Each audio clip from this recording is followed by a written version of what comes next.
Welcome to the Floor Academy podcast. I'm your host, Kyle Hadeen, owner of Illustrious Hardwoods in Mesa, Arizona. With me this week, we have Lee and Jane Callewaert and Joshua Nordstrom, and they are at the forefront of a tile artisans movement. They are all mosaicists making absolutely amazing work. They are bringing sexy back better than Justin Timberlake. And I think that's about as millennial as I can get for myself, is even knowing that was a song title and finding a way to fit it into the show. Trades, flooring, tile, stone, commodities. That's sadly with mass production of giant housing developments, 2,000 homes going up at a time by national home builders, and the construction schedule, it just has to get thrown in. It just has to get done. People expect it as a given, especially in America, where we're spoiled for sure. And I've said it before, the FHA requires that a floor has to be installed in your house, but yet we still consider it a commodity. So the government says we need these luxury items, but we consider it a commodity. Homeowners consider it a commodity. There's nothing special about it. And it's devalued. And some of that, I think, is from how we show off our skill set. Some of that, I think, is how the contractors have been trained for many, many years. And so we're going to dig into this issue. We're going to talk about it. We're going to talk about what we can do to help our trades appear better, sexier, attract younger talent, what can draw them in, how we can apply it, things like that. We're gonna get crazy. We're gonna let them talk about what they're doing and how we can incorporate all that. Before we get started and let them introduce themselves, the Floor Academy podcast is here every week for you to help you grow a business that's profitable, successful, easier to manage, takes less of your time, lets you do what you actually want to do, which was start a business so you could have more time with your family. That most of the people that I know that have started a business did it because they wanted more time with their family. They end up getting less. That's not the way it's supposed to work. So we're having all the difficult conversations every week to help you with systems and processes, figuring out the numbers, how to train people, find the people, do the marketing, all of these things to move you forward so that hopefully at the end of the day, you have an asset to sell instead of a bunch of tools after 20, 30, 40 years in the business. I got a little, let's see, what do we got? So Bihui is a leading tool manufacturer for professional tiling installers and construction professionals, focusing on large format tile cutters, installation tools, and all types of ceramic and porcelain tiles. With hundreds of products, Bihui continuously focuses on innovation and product improvement based on the needs of the market to provide the highest quality products available. Get your new Bihui tools wherever better tools are sold. Don't miss out on your opportunity to win a new 40-inch Sea Lion manual tile cutter with LED light. Find the details in the Floor Academy group during the month of March. The giveaway will take place in April. I got it behind me here. This thing's super sweet. Picked it up at Tice, and they graciously donated it, so we'll be giving that away throughout. We're going to get all the entries throughout the month of March. We're going to give it away in April. It's going to be awesome. So I will get that shipped out to a lucky winner. And I will be putting together the details here shortly with the wonderful Emily's from Better Tools. If you're looking for a powerful and convenient solution to streamline your flooring estimates, look no further than our cloud-based virtual estimating software. With this innovative tool, you'll be able to create detailed and accurate estimates in real time, right from the job site or your office. Collaborate with your team, manage projects, and access all the information you need to make informed decisions all in one place. Whether you're a seasoned professional or just starting out, this software will help you get ahead in the flooring industry. Try it today and see the difference Virtual Estimates Now can make. Check out the link in the show notes to demo the program, or visit estimates.flooracademypod.com, and you'll be able to go on there, create an account, play with it. Pretty cool stuff that's going on with it. Very, very intuitive, and it's got a lot of options built into it to let you play with it. So enough for me and the sponsors. Thank you, sponsors. Very much appreciate it. Let's start with Joshua. We'll start with you. Kind of give us that, quick 30,000 foot overview of who you are, what you do, why you do it, and then we'll go to Lee, and then we'll jump to Jane. Well, thanks, Kyle. I'm Joshua Nordstrom. I own Tier Tile LLC up here in Homer, Alaska. I've been up here 20 years now doing tile work, and that's all I do is tile. And I like to say that I specialize in hand-cut mosaics. Beautiful. And you've got a famous one. I think everyone always wants to talk about the Kraken from a couple years ago, the giant octopus, right? And it was glow in the dark. But you've done more than that. I do a lot. That was the one that put me on the map for sure. All right. Lee.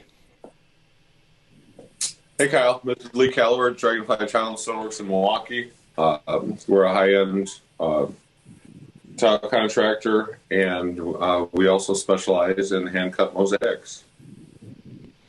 And Jane is the better half of this couple. I would assume everyone's going to agree with that. Jane, yeah. who are you? And also go ahead. Yes, well, and I have been Lee's partner in just about everything. I guess we started Dragonfly about 20 years ago. Lee had come to this business with 20 years of prior experience as an apprentice and a union journeyman and foreman, and then we started our own business, Dragonfly Tile and Stoneworks. And yeah, my job is pretty much to what do you guys call me? The thin set or something like that? Set. She's extremely modified. very, very sticky.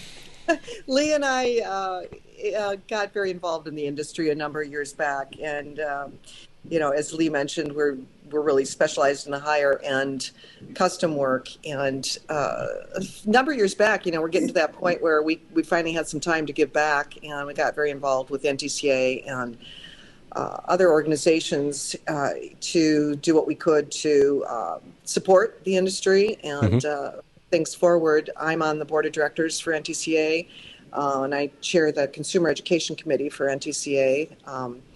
And all three of us are involved, along with Angie Ray, in the NTCA Artisans group. And we put on those regular NTCA artisan roundtables.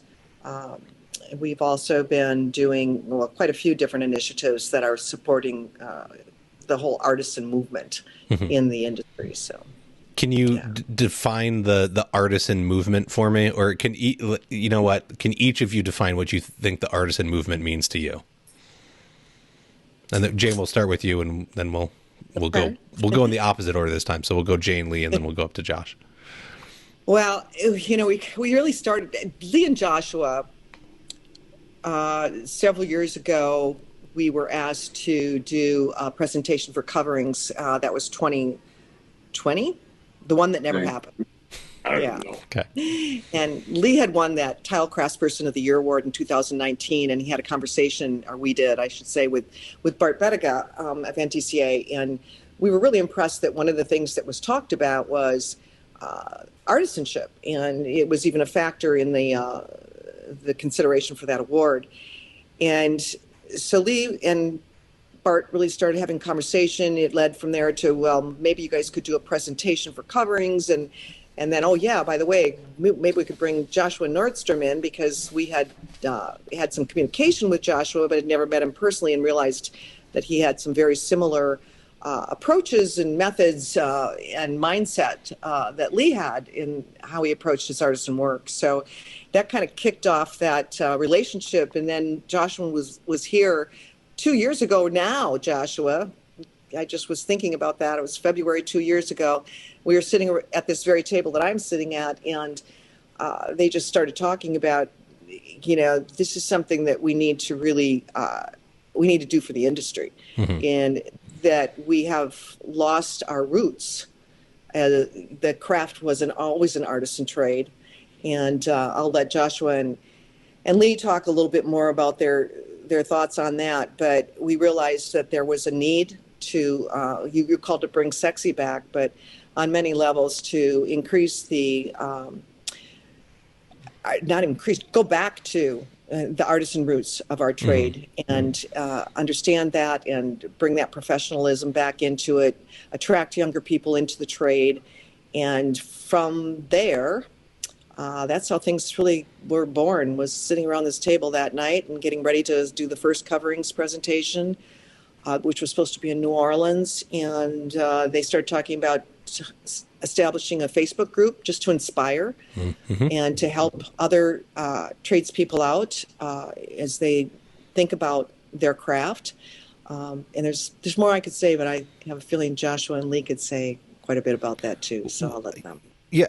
So Lee, before you go, I think what Jane you're saying is this artisan thing is more than just being able to make something pretty. It's the professionalism you bring to the table, and that's seriously lacking. The proper skill set to install tile or flooring in general is lacking in our trade, and so it's trying to elevate it to this level. And I fight people on using the word helper. I don't like it. I wish people would say apprentice, right? Because a helper doesn't have anything to do other than what you give them to do.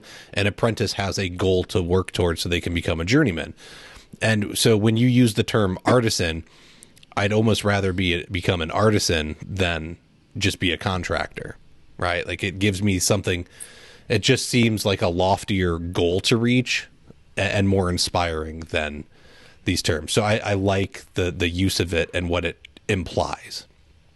Yeah, absolutely. I think we were even talking the other day about our apprentice who we were struggling with not loving the term even junior setter. We were saying, no, actually, I'd rather be an artisan apprentice that's working towards, becoming an artisan, a tile artisan. Yeah. And I think words matter as much. And we have some opportunities in our industry to increase, I think, our the attractiveness, the professionalism, and not just in words, but that's part of what this whole movement is about. Definitely. All right, Lee, what is the artisan movement for you? I guess it's a little complicated because I think that it's just basically our industry has just become so watered down that it doesn't really matter what you're talking about as far as artisan goes. There's plenty of programs out there for training for proper prep work and proper installation. All that is out there. But people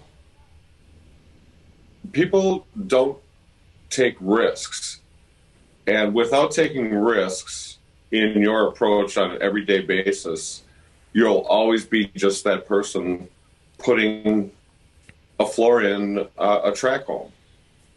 I think there's a lot of awesome installers out there. If they would just step out and just take risks and open their mouths, talk to anybody who will listen.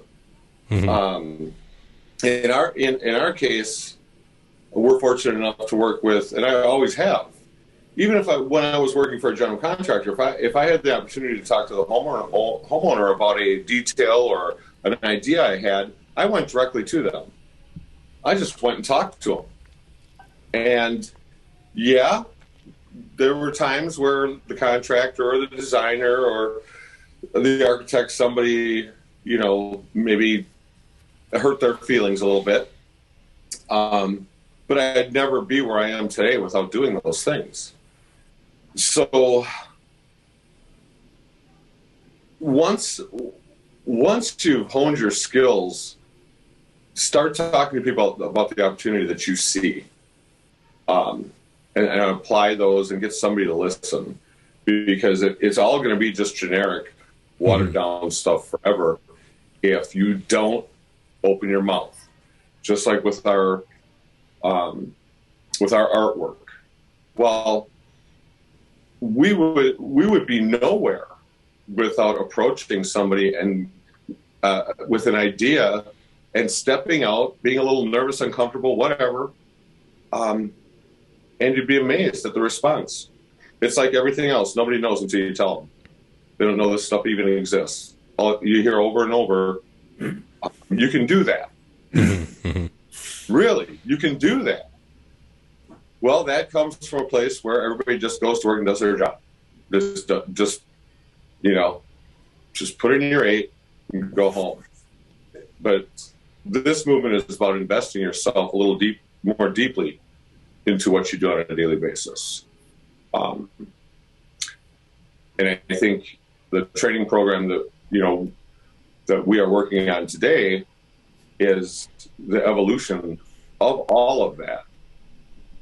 So I hope, and there's all these different factions within our industry, and they're all very important and necessary. This is just one that's been kind of overshadowed, and it's time that we kind of shed light back onto it. Mm-hmm.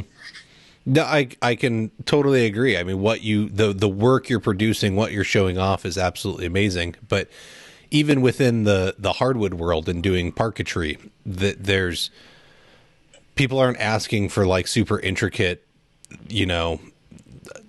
parquetry to be done, or herringbone floors, or inlays to be done with medallions or things like that, right? It's come in. Do you want it running north, south, east, west, or like pick a direction, or front to back if the house is on a weird angle for the area, right? So to give people options and go outside of your comfort zone to offer them that, I think is definitely the place to be. Not be scared of kind of offending somebody, and making sure that people know there's more to life than these standard like 1/3 quarter offsets, 7x48s or 12x24s. Hey, we can put a border here and we can do your foyer in some octagons, and then we can leave a circle in the middle, and we can have, a mosaic put in, or a medallion with your initial, or let's get crazy. And I don't know that I think the world goes against that, right? Once again, we can talk about like the track homes going up by the thousands in some of these developments. There's no time for creativity and uniqueness to exist within those homes because it doesn't fit the business model. That's why you have to work yourself out of that.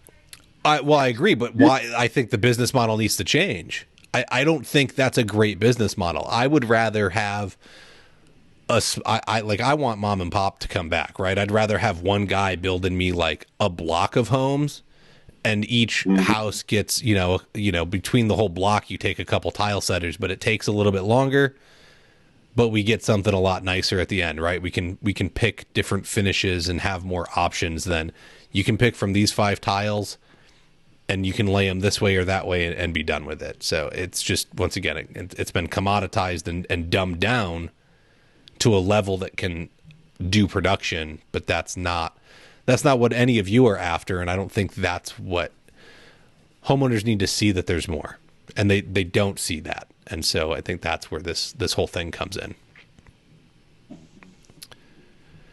Josh, what are you trying to accomplish with this movement? What gets you excited? Why do you want to show off all of the fabulous things that you can do?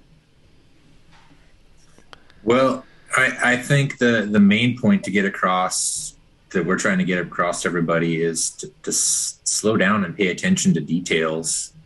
Our industry people are so gung-ho about getting in and out as fast as they can. And, you're on any of these Facebook groups, and it's all about speed. I got in and out, and grouting out. And it's like, with artistry, that's not what it's about. It's about spending more time. It's about putting more love into your project. That's kind of what the artisan movement is to me. It's just helping people better themselves. I think that, you talk of the industry being watered down. And I think when the box stores came about and started selling tile for 99 cents a square foot, that really watered down everything. And it just kind of made everybody seem like they could be a tile installer. And there's a lot more to it than that, as we all know. Anybody can set a tile, but to set a tile right, you need some education, and to be creative, in your install, that just takes some time. You don't necessarily have to be an artistic, creative person. It just takes more time and more dedication. We're just, Lee and I have been doing this for, we've each been, he's been doing it a little longer than I have, just because he's been on the planet a little longer than I have. But,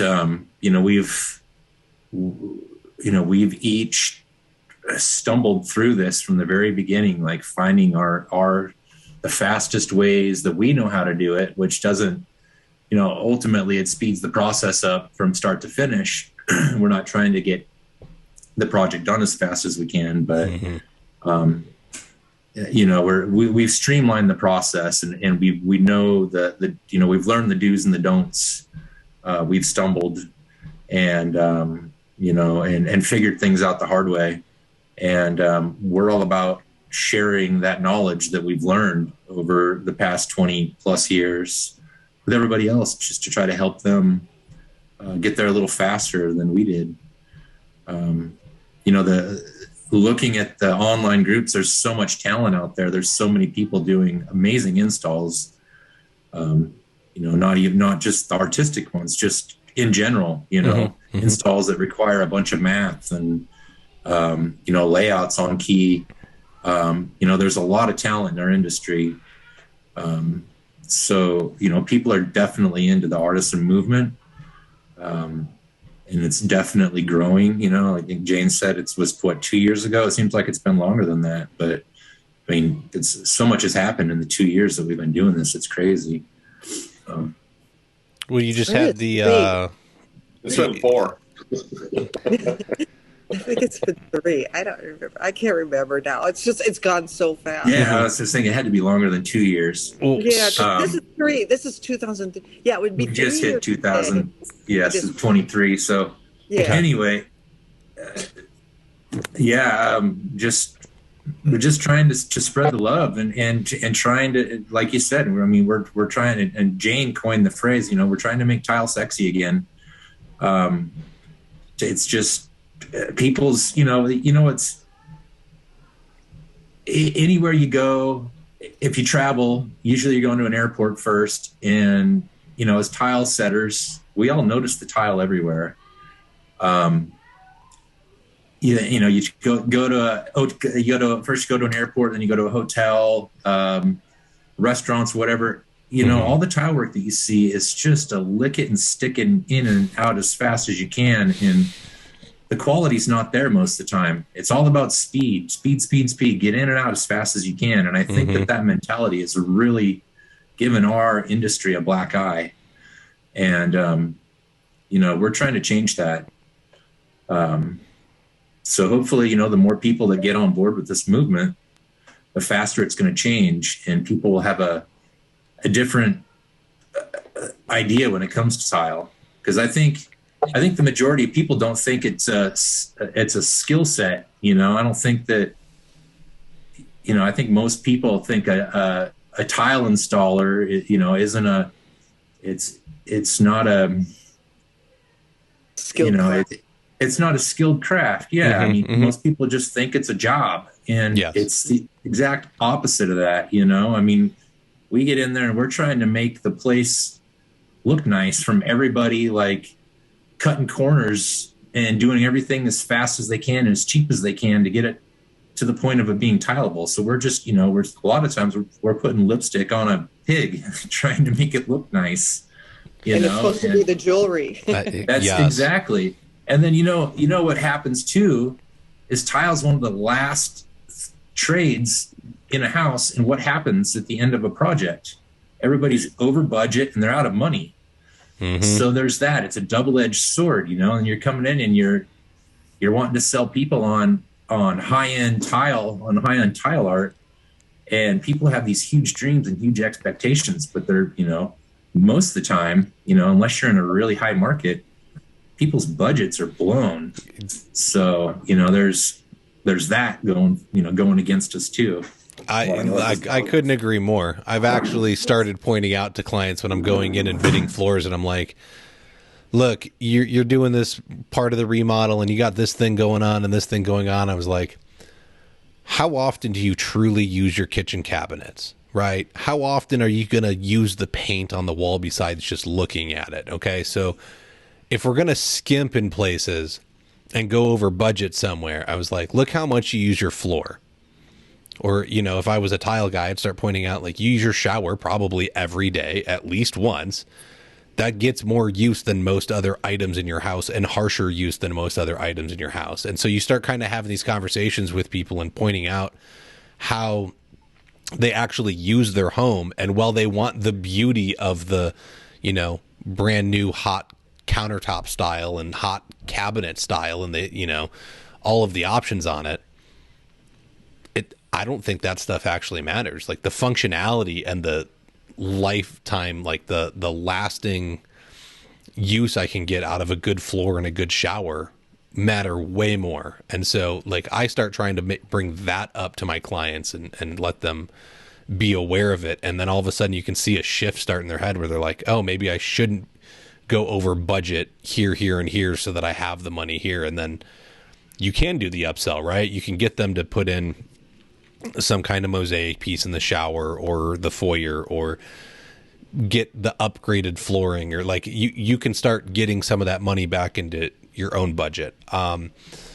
You were talking about the skill set being dumbed down.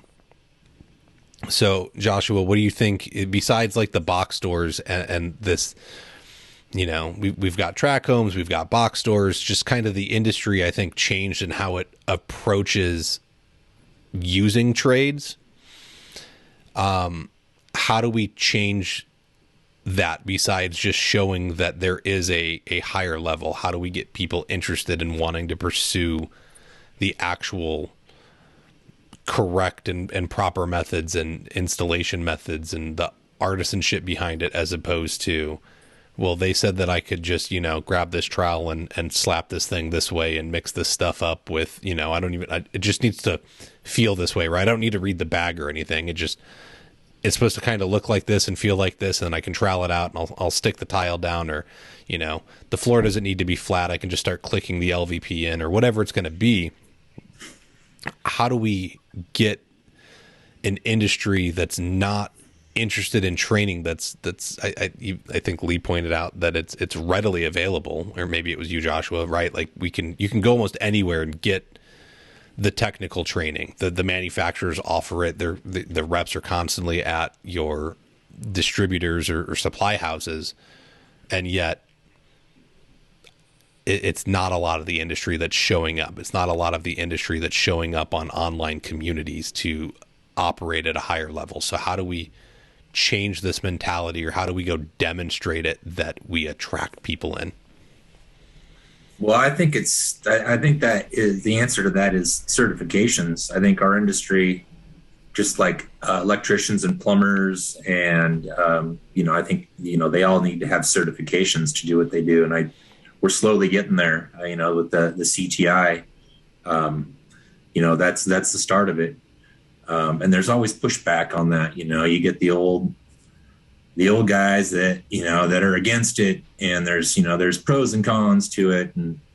But across the board, I think there needs to be nationwide certifications for what we do. I think that anybody can go and buy a license and become a tile installer, but in order to be allowed in people's homes, I think that you should have to be educated and be certified. Mm-hmm. And I think that would change everything.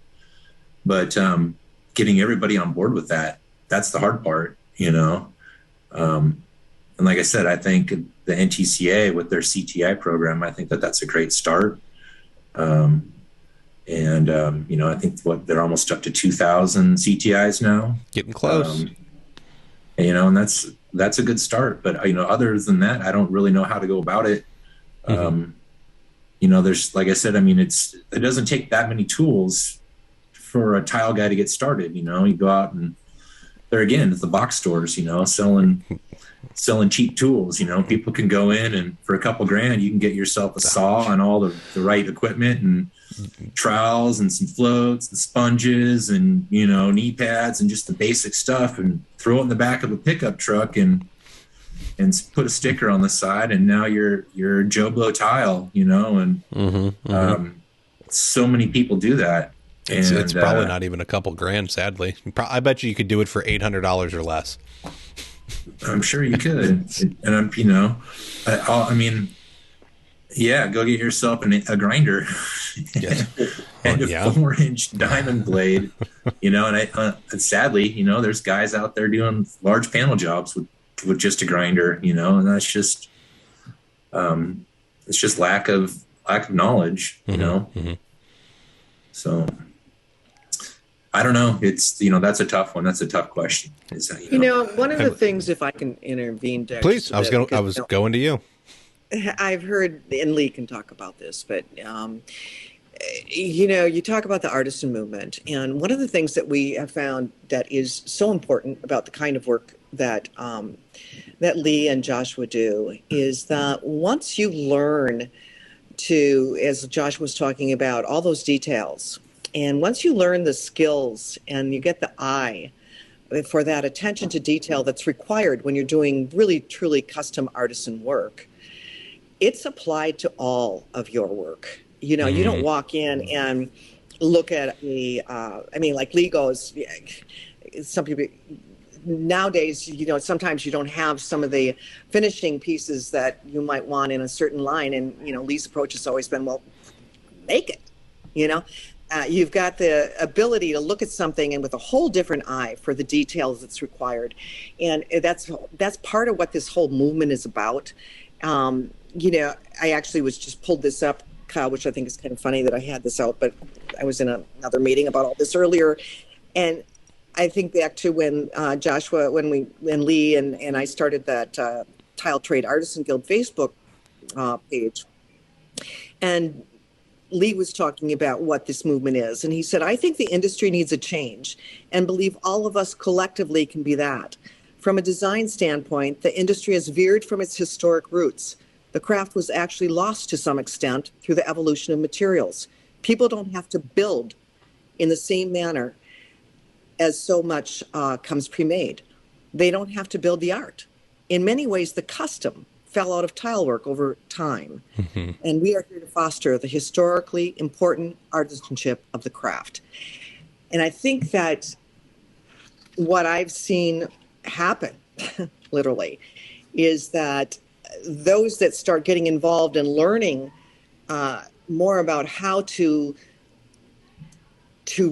go back to those artisan roots with their own hands and learn the tools that are available to help with that, and the methods that Joshua and Lee and others have been so, I think helpful in introducing and sharing, that they start to look at all of their work differently.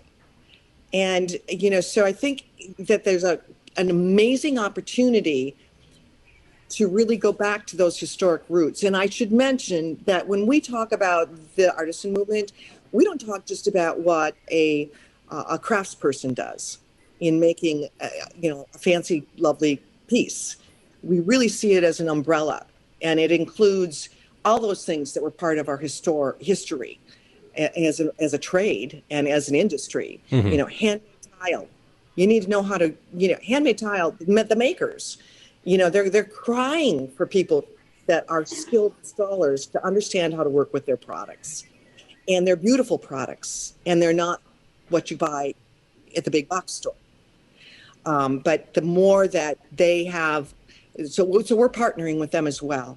Okay. And there are there's also obviously the mosaic, the traditional mosaic artists, like our dear friend Angie Ray and so many others.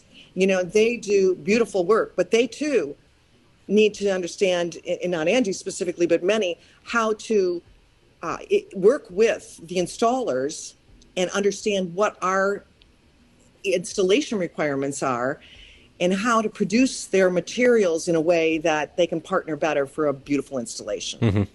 And then we have the historical part of our industry. That's part of that whole umbrella of the artisan movement. There's beautiful historical renovations and restorations that need to be done. And without having people skilled in a lot of these methods and with these materials, some of that can die. And so there's a need for that as well. So, when we talk about what can be done, I really think that a whole lot of this has got to do with also awareness. Mm-hmm. You should see right now, we're talking with Job Corps. We had, the awareness. The people that call us now for information, and it's grown just dramatically. But we're now talking with Job Corps because they have a group of young people in a pre-apprenticeship tile program and they found out about us and said, "Hey, would you be willing to do a presentation? Because it's sexy." Mm-hmm, mm-hmm. And that's awesome. They started a mosaic contest. And I was just talking with them today, and we're actually going to, Lee and our apprentice, Maria, and I are going to do a virtual kind of introduction to the artisan aspect of the trade for them.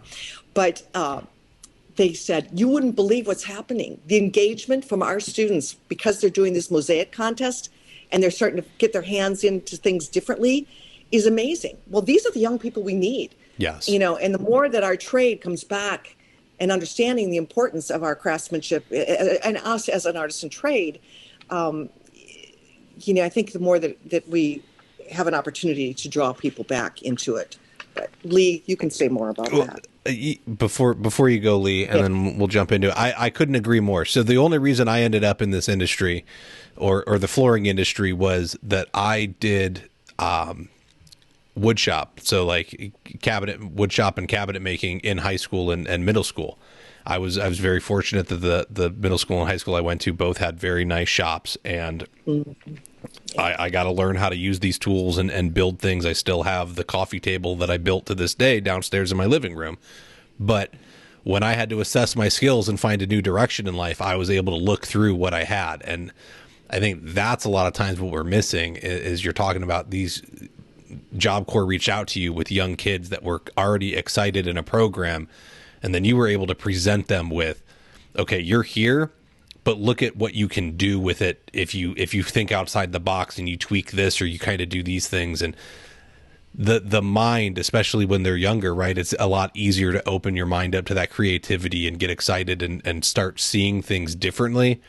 And so then you learn all these rules and you learn how to break them, is how I like to put it. That's what I was taught in film school. You have to learn all the theory and how it's used so that you can go break it properly and not mess with people when they're watching this like visual medium. And so if you can learn how to set tile properly, you can learn how to break rules and make things happen that necessarily shouldn't or where they're supposed to. And now they're excited and on board. And that's beautiful. I think that's what we're missing, is we're not reaching this generation at all. But if you bring in, the 99-cent box store tile and you're like, here's some 12 by 12s or here's some 12 by 24s, who cares? Whoop-de-doo, right? Like, here, you're going to go set these in a rectangle. That's not exciting. That's not engaging. That's not going to keep people interested long term, especially in a generation that now has TikTok. And if you don't capture somebody in a minute, we're moving on. And so 12 by 24s in a rectangular room for hours on end, or I can try and become an influencer on TikTok and make a couple grand a month. Which one are you going to pick, right? I can't blame the kids for what we're showing them, right? It's just we're not showing them good options. Lee, go ahead. Well, I guess just to kind of continue where everybody kind of left off is that this is how you make changes. This is how you get people to open their eyes to the past today.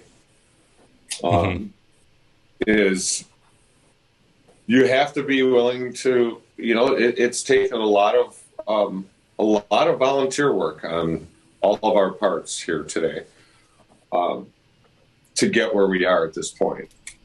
And that just came through the passion of what we believe this trade really is. So, there are literally hundreds of people out there volunteering to better this trade. I know most of them.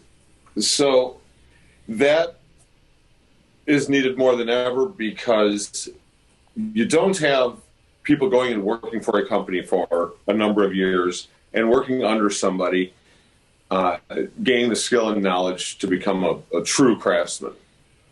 They're learning on the fly. And I would suggest to any young person, if you really, really want to take this career to the next level, work under somebody. Don't just wake up one day and decide you're going to open a business. Even if you are somewhat skilled, maybe you were a helper for a while. Go find those mentors out there who can not only teach you how to do things properly, but maybe teach you how to do some extraordinary things. So I would highly suggest to anybody who really wants to advance their career more quickly, because a lot of these people that get in, they sit pretty idle, because what they have to do is they have to run the business, they have to feed the family, and they don't really have the time for the other stuff. If you're working for somebody and getting paid basically to learn, you have the time because it's built into your daily schedule, and you don't have to go home and send out invoices and worry about the business. All you have to do is show up and be a student, a good student.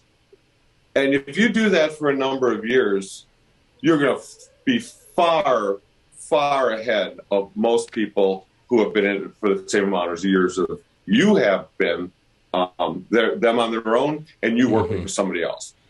You will blow right by them. So, that's something that needs to really come back. Yes. It's one of the biggest things. We everybody went on their own.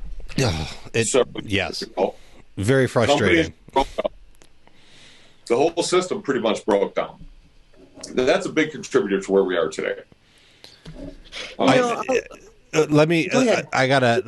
We'll get right back into it. I got to interrupt us for a second. I couldn't agree more. I say all the time that most contractors actually shouldn't be running their own business. They need to go work for someone. And that includes people that just are subcontractors straight for retailers. The minute you had to form the LLC or you do your sole proprietor thing and you're just collecting that work order, you're still your own business. Many, many, many contractors would be better off going and working under a company that will treat them fairly and help them progress, hold them to a higher standard. And are the biggest, one of the worst things that ever happened to the trades is this, you're going to be better off being your own boss. It's the biggest joke, because Lee nailed it. It's not true. You put so much time into trying to run the business and you're stuck constantly working in the business. You never have time to work on it or grow in your skill set. And so it's horrendous. But let me interrupt us for 1 second here with an ad, and then we'll jump back to you, Jane. Not all foam boards have the high performance that GoBoard does. Johns Manville has been producing rigid foam boards for decades for commercial roofs. What does this mean for flooring and shower applications if they aren't exposed to the same harsh elements that a roof is? If it's good enough for a commercial roof, then it's even better for your flooring, countertop, or shower project, especially at a reasonable price. Visit www.jm.com/GoBoard for more information. If you want to take your business to the next level, reach out to me at flooracademypodcast@gmail.com. we're going to be having a new mastermind group start at the beginning of April. So you can head over to flooracademypod.com, click on the mastermind link, and you can read up on what mastermind groups are. There's a little video about it. If you're interested in more details beyond that, go ahead and click on the link at the bottom. It'll schedule an appointment with me, and we can talk about what this group does, where it's going, where it can do for you and your business. And don't forget, new group starting in February. All right. Jane, go ahead. I have an example of that what Lee was just, well, you all were just talking about, of a tile craftsperson who I have a great deal of respect for, and for multiple reasons, including this. But this person had worked as an apprentice for us for some years, many years ago, and went off during well, obviously we all went through a little thing there, and ours happened around 2010, I would say, 2011, when the first to go were the youngest in our case, and we kept our senior craftspeople. So, you don't blame them at all. Went off, hang a shingle. I've learned a ton. I'm going to go do it. And, learn and continued to learn a lot, by attending programs, and he just really went at it. But some years later, he came back and knocked on our door, and he said, something, I've been doing pretty good, but I really, really, really want to be great. And I decided that I needed to come back and work for Lee for some more time. And he did, and he put his time in, and eventually ended up relocating due to a relationship. We still have good communications and a relationship with him, and he's doing really well. But he had the maturity, in the sense to say, I've come really far on my own, but I want to take it to that next level. And I would say he's definitely. It would be in the class of someone who's becoming an artisan, but he knew that that's what he wanted to do. And I think that's, I have a great deal of respect for those that recognize that, I could be better, and I might not learn it all on my own. And I think that the other thing that we're doing that we can talk about more later is, we talk about the training aspect, and you might be aware that we are, thankfully, and this is important, NTCA has jumped behind this movement in a big way, and manufacturers are starting to do the same, which is very encouraging. And so the support, for, the tile letter artisan came from this movement. Leslie Godden is just amazing, and when she started Tile Letter Artisan, it was really, came from us all working together and trying to get this out there. So it is growing, and there is more visibility to it. But I think also the training that's coming up next summer is a first step for NTCA, and Ladacrete will be sponsoring that next summer, as well as some others supporting it. But this is another opportunity for us to actually start helping those experienced craftspeople take things to another level, and understanding, how they can learn to do more artisan work, which in turn will help them become just better detailed craftspeople. And so there's more things being done, but the training is going to be important. So with the employee that you had to let go, sadly, and things happen, economies go up and down, and so they were able to go out. They did fairly well, but they came back. I've got to think that a lot of that happening came down to the way you and Lee probably have an interview process set up to even select an apprentice candidate, because not a lot of the young guys that come into this industry, right? It's, hey, Billy down the street turned 18. He's done with high school. I'm going to go ask him to come work for me, right? It's just, I need a body. And then it's go do this, that, the other thing. I got to assume that you have some kind of an interview process set up to select candidates so that you can find them with this proper maturity level. But then even while they were working for you, there had to have been an immense amount of mentorship to allow them to go off on their own and come back and say, you know what, look, you taught me really, really well, and I'm nowhere near where I should be. Like, can I come back and work and learn some more? So I think that's a testament to the way you're running your business. So, Lee, do you want to touch on that at all?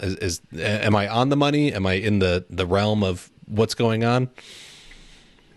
Yeah, I think between Jada, you and Jane, pretty much covered it. I think it's just, yeah, it made me feel pretty good that person wanted to come back, and he's really good. He has turned into not just a great tile setter, a great artist.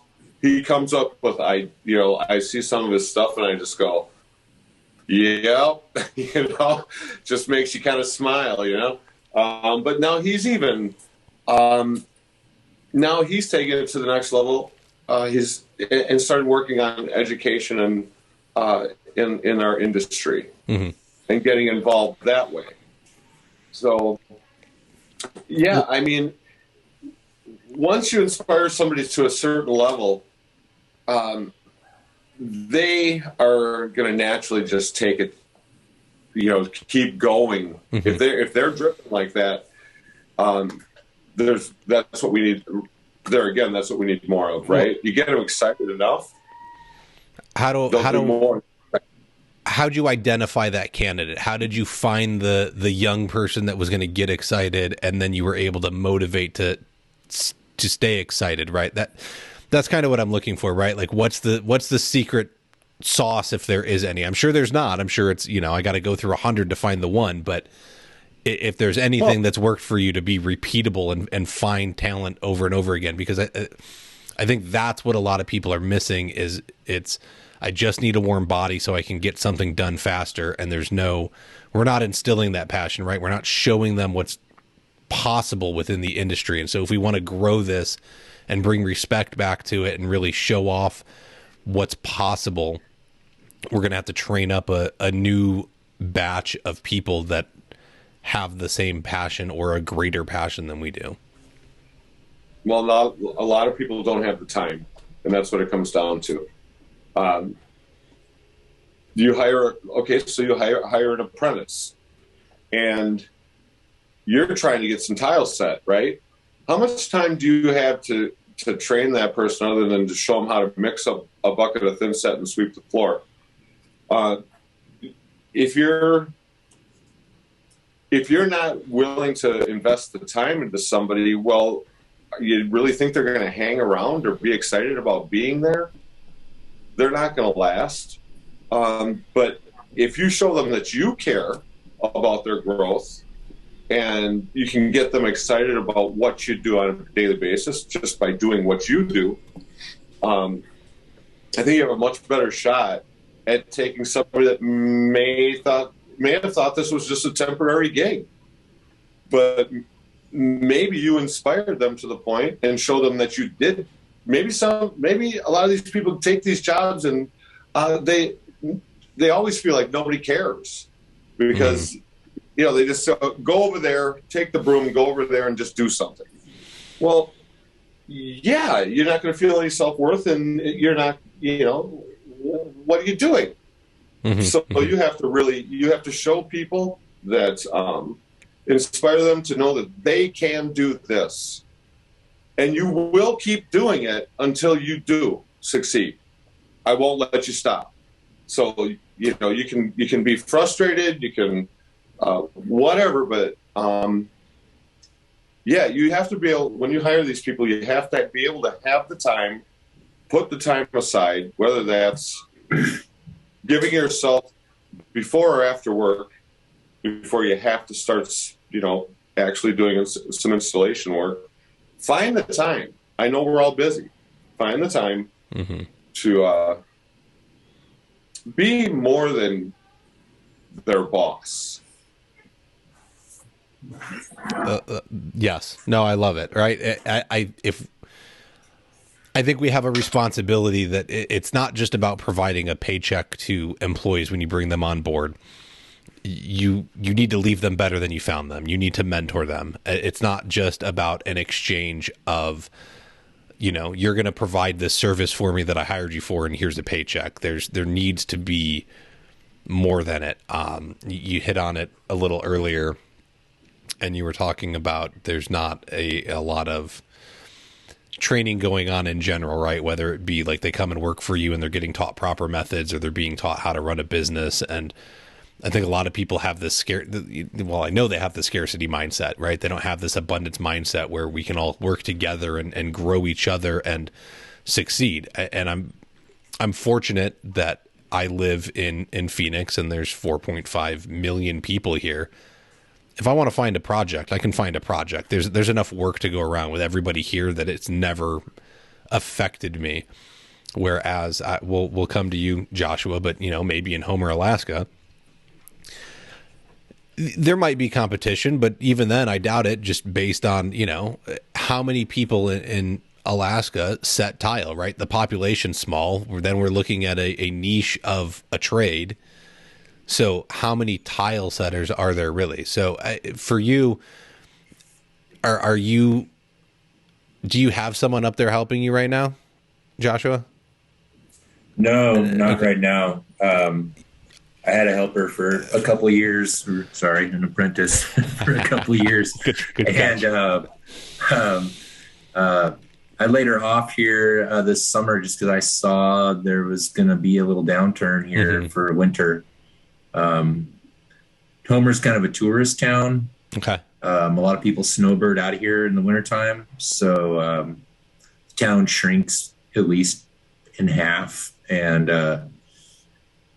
sometimes the work is sometimes it'll dry up between like Christmas, from half of November, January into February. So I've learned over the years to prepare for that. So okay. I prepared for it a little early. But to answer your question, are there many tile setters up here? There's a couple guys that just do tile. I like to think that I've taken it to the next step.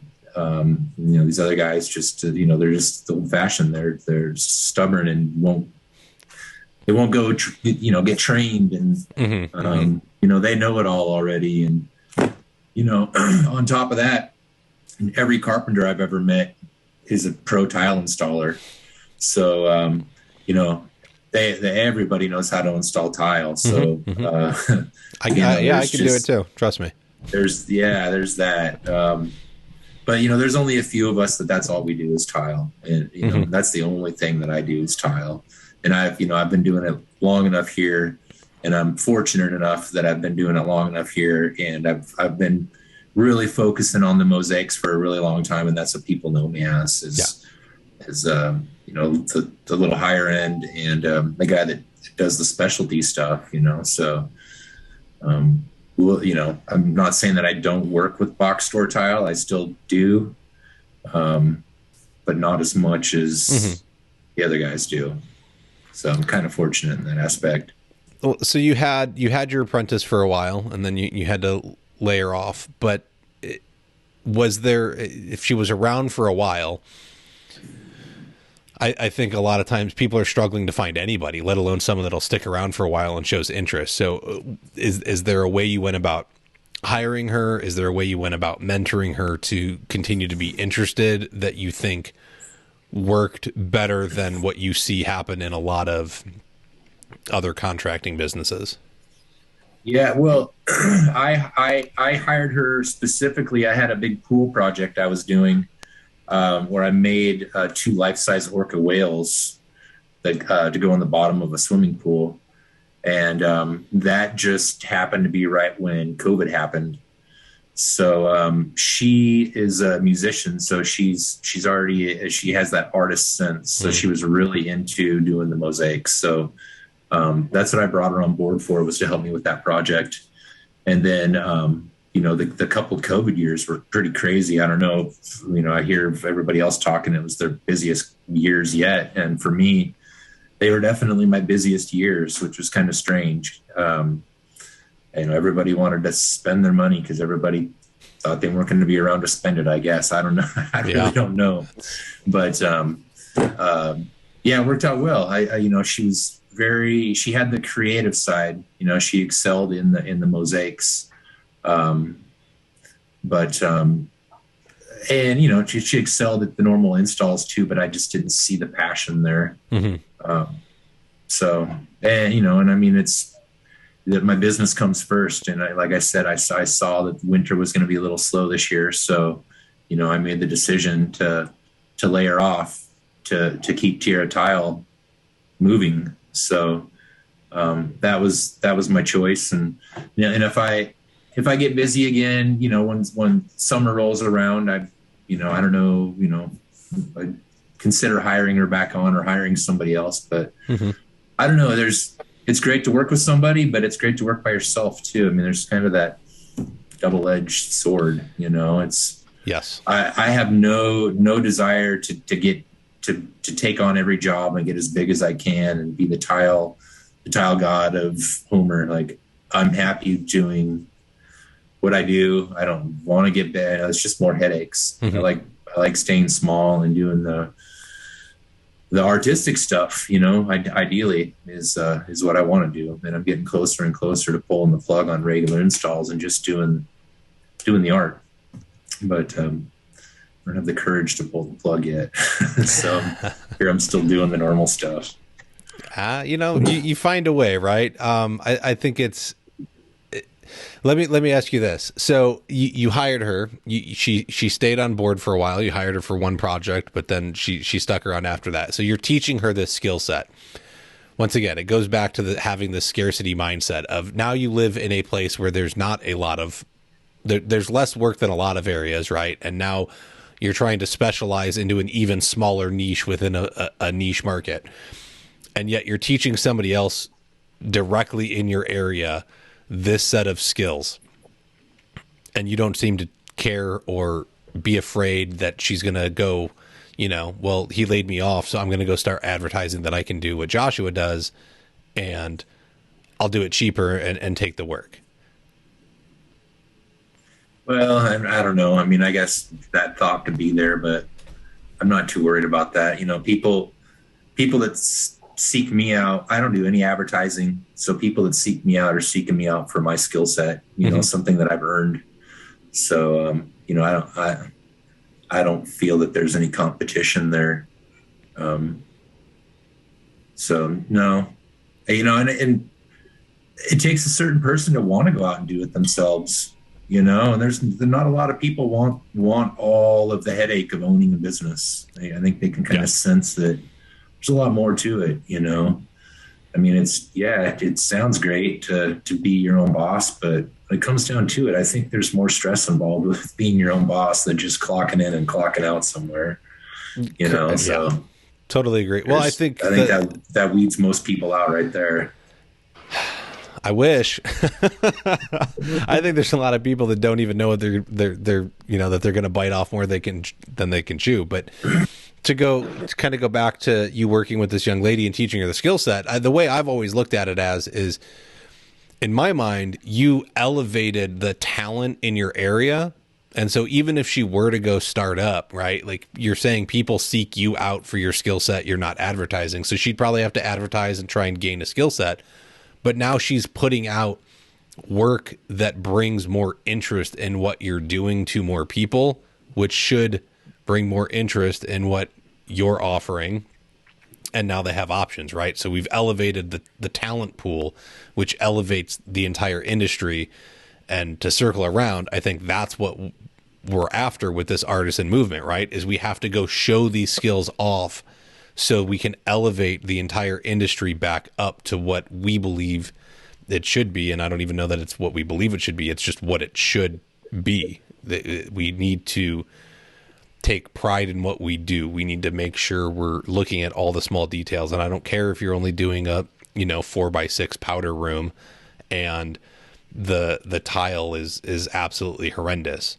What can you do to make it the best possible project possible instead of just slapping it in as quickly as possible and moving on and collecting a paycheck? yeah, it's great that all of us can get paid from this industry, but we should be building relationships. We should be treating people with respect. I mean, they're trusting you with their home and the finished aspect of their home. Why are you trying to rush it? Where did you go wrong that you have to rush this work instead of doing it properly for them? People rush things because they get buried in too much work. I think because people underbid things and they land too many jobs and then they feel pushed. And then that's why I think a lot of people rush things. And the thing about tile is it can look pretty on the surface, but we all know if your prep work's not done right, then you're going to have failures. So correct. I think that's why people rush, is just because they've got too much to do. I don't think people are rushing just so they, I don't know. I wouldn't think so. I wouldn't rush just so I can get off and go home and twiddle my thumbs, Yeah. I think there's a lot of rushing because of underbidding. I think there's rushing because you're overbooked. I think you nailed it, right? There's a bunch of different options. You're rushing because you were never taught better, that there is a better way than just, let's lick it and stick it and we'll put some grout in and move on. What's floor prep? I don't need a floor prep. I can put 3 inches of mortar in the corner and build this up so it stays flat.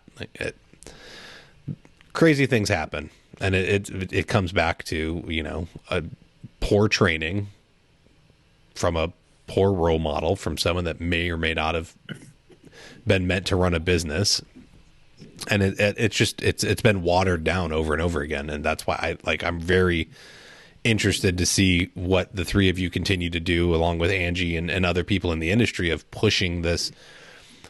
Look, the bar is no longer down here. We've raised it at least 6 inches, but we have a couple more feet to go, and I'm really excited to see people to continue pushing the bar and showing what's possible and inspiring others to go and look outside the box and find the proper methods or question the methods and how and why they work. Jane, do you have anything that you would like to add that maybe we didn't hit on or didn't cover? No, thank you, Kyle, for helping to bring more awareness to this important movement. We could all talk for hours about this, Well, we do. Sure, we could.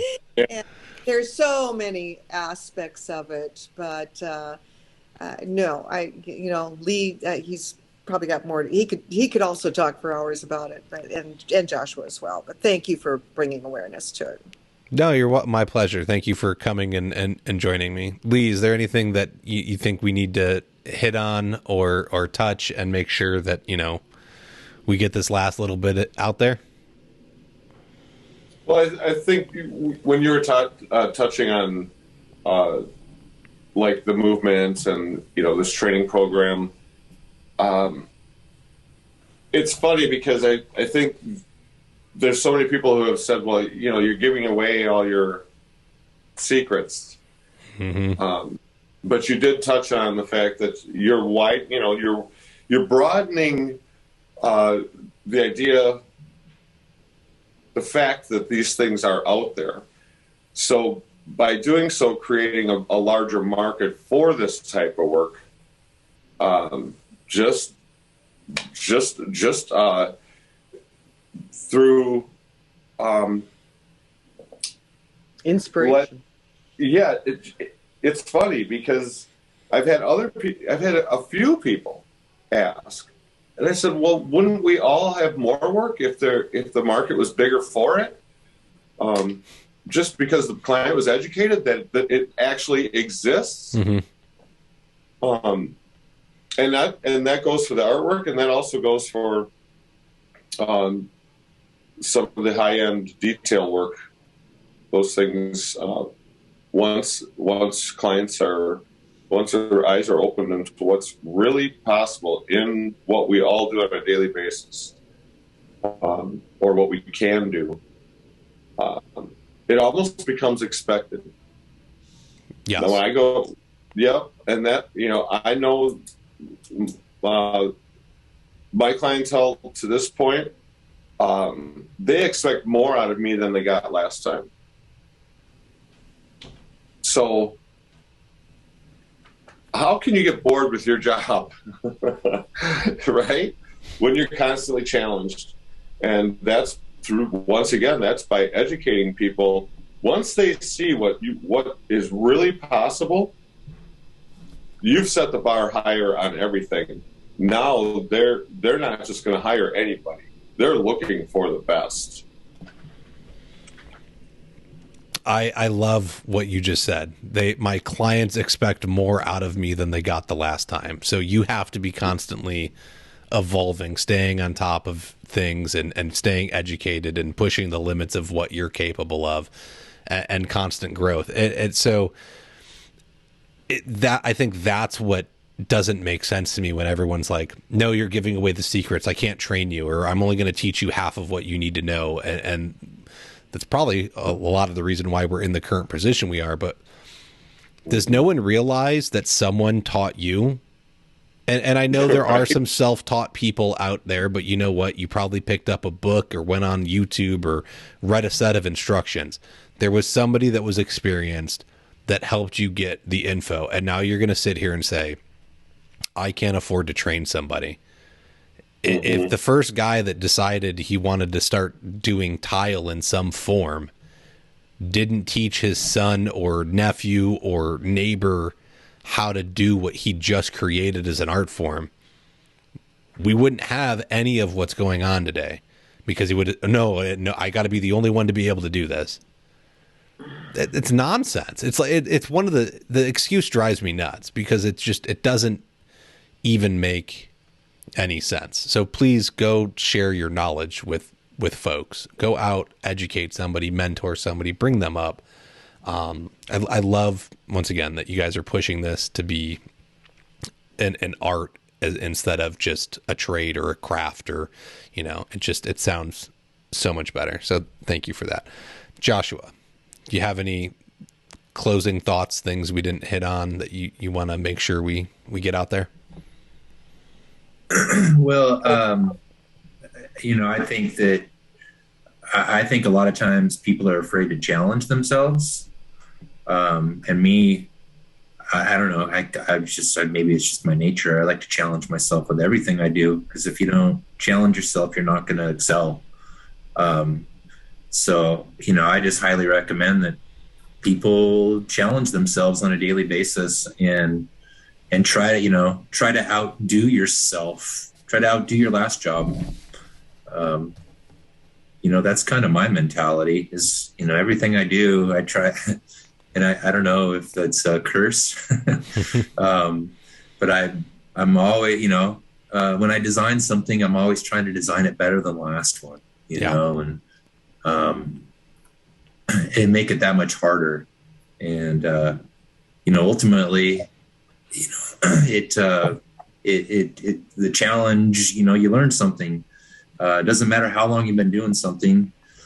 If you don't challenge yourself, you're not going to learn anything new, and you're going to just kind of be treading water. So, I guess that's my advice: is don't be afraid to just step out of the box and challenge yourself and do something a little different.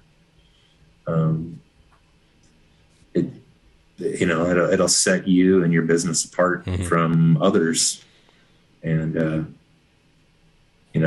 I don't know. No, I totally agree. Growth is uncomfortable. Okay. In order to learn something, a skill, you have to go to a place where you're not comfortable, because it's this new thing, and it's hard, no matter what it is, whether you're 18 months old and learning how to walk, or you're 40 years old and trying to learn a new career path. It's going to be hard. It's going to be uncomfortable. It's going to make you upset. But on the other side is how much gratification and how much more fun, because you have this new thing acquired. So I couldn't agree more that you need to go out, challenge yourself, get uncomfortable, look for growth, find reasons to go do new things, use products, new ways, learn a new skill. I mean, you could go take a cooking class and maybe it inspires you to do something new and crazy in your tile trade, but you suck at cooking, and so you're like, oh, I don't know, I don't want to. Go do it. Who knows what you're going to discover because you went and made yourself uncomfortable and you learn how to be creative in a new way. And where are you going to be able to apply it, right? I went to film school and got into doing, I had to find hardwood flooring and the click floors that I do, and thought that was the new path. And then like 2 years, 3 years down the road of doing that, I'm looking at all these online groups like, man, people just don't understand this aspect of what's going on. And you type into the podcast app flooring and nothing comes up, and you're like, oh, I got this other skill set. That's where this podcast came from. And so I had this other skill set that I could apply to this new thing I was doing. And I'm on a mic every week, and I got on a stage at Surfaces multiple times, and I can give talks in public. If you put me in a room full of 30 people that I'm not, like, I don't know all of them, and you're not telling me that I'm the expert, I'm going to be the guy hiding in the corner, not talking to anybody. I will become that introverted, despite the fact of like the extrovert I put on this show. And so this forces me to get out and do things that make me uncomfortable. And I have to grow as a person and a business owner and a tradesman in order to do it. So I think that's absolutely wonderful advice, to push the limits of what you're capable of, whether it's personally or trade wise or whatever it's going to be. So awesome. Thank you, Joshua. Thank you, Lee. Thank you, Jane. I love your insights. I love the movement. I love what you're pushing for. If you guys want to see amazing tile work, find the Tile Trade Artisans group on Facebook. Go join it. They'll let you in even if you don't do tile. Probably they let me in. So the bar may not be set too high to get in, but the posts in there, the work that they show off, absolutely amazing. There's the Tile Letter Artisan magazine that comes out once a year, I believe, correct? Twice. Okay, twice a year. Look at that. And they've got their webinars that are roundtables that are not monthly, but like at quarterly, maybe. They're often. Well, we this year I think we're doing 4 of them. The first one is in May, which is going to be really cool, and we'll actually be doing one in the fall that is kind of a recap, or late summer. That's a recap of the first artisan training program, the Revolution training that we're doing in June. So that'll be cool because we'll have people in that. So, and then there's a few more. There's always different topics. They're on the NTCA YouTube channel as well because they're all recorded. Historical tile, handmade tile, and a lot of the methods that Lee and Joshua and Angie have used. And there's just a whole lot of wealth of information there. They're fun. They're fun, though. We have fun. Okay. And if you join the NTCA mailing list, you'll find out about those. You don't even have to be a member. So, or you can get in the NTCA, find a tile group, find the NTCA. You can find out about that 4 times a year this year for Roundtable. Yes. Okay. Thank you, Leslie. Anything else? Are we doing anything cool at Coverings this year? You guys live streamed last year, didn't you? Yeah, we're going to be down there. Wally's coming with us. Do you remember Wally the Gator that Joshua and Lee did last year for Coverings? Okay. That was the one that was streamed last year, live streamed from here over the course of 4 days. And Wally's coming down with us. And Joshua and Lee and Angie are going to be at what is it called? The Artisan Village.